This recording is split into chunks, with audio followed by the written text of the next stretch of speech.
I was surrounded by music in my family. My father was an attorney who wrote classical chamber music as a passionate hobby in virtually every spare moment of his life.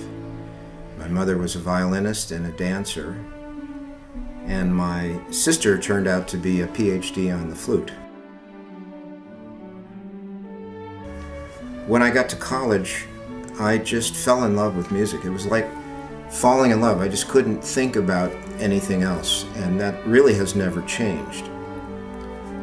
Although my career path has changed a few times. I had about 10 years in the record business as a singer, songwriter, and producer and guitarist. I was actually a Motown recording artist at one point. Really? Yeah, and I hope that there are none of those records available for anybody to find if they see this interview.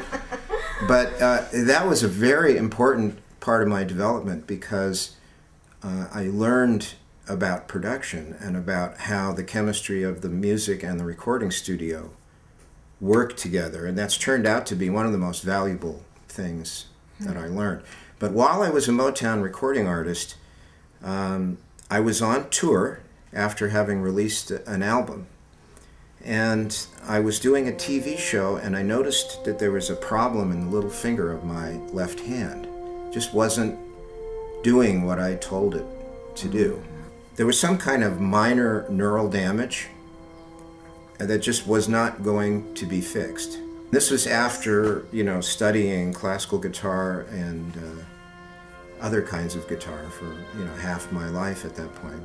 I was never really comfortable as a performer. I don't have a performer's temperament. And I have a lot more to offer as a composer. So it was some kind of divine guidance, that I was supposed to be sitting in a room and being creative rather than being out in front of an audience. And it turned out to be a real blessing.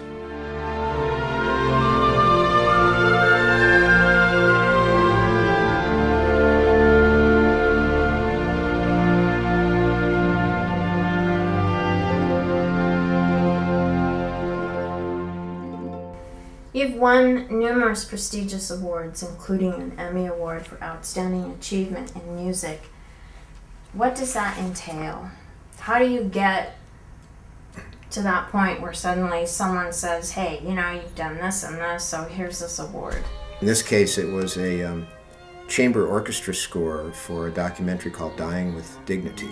And that was, if I may add, it was a very heavy period in my life because for 6 weeks or so I was working with these interviews of people with terminal illness who had decided to end their life with dignity, talking about how they arrived at the decision. It's easy to talk about it now, but watching these people and accepting, trying to accept what they're accepting is. And I was also about to get married. So I was dealing with death and marriage at the same time. Oh my God. And it was interesting. But all of that added up to a lot of inspiration for that score. So what are you working on at the moment? Right now I am working on a new piano piece. There is a pianist who is just getting his doctorate from Arizona State named Stephen Cohn, who is coming out here to work with me because he's working on another piano piece of mine. He wants to show me what he's done with it, and I'm going to try to set up some venue. So I decided to write something else for him as well. You also just won a Parents' Choice Gold Award for Two Together on American Folks Week.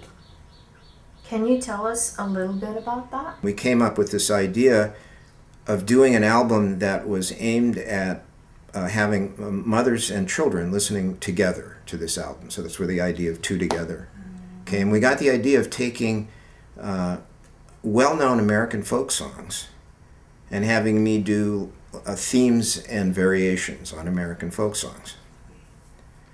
So after going to the festival in France, I went to Prague and we recorded 6 pieces for different chamber ensembles and then an orchestral overture and an orchestral finale for the suite.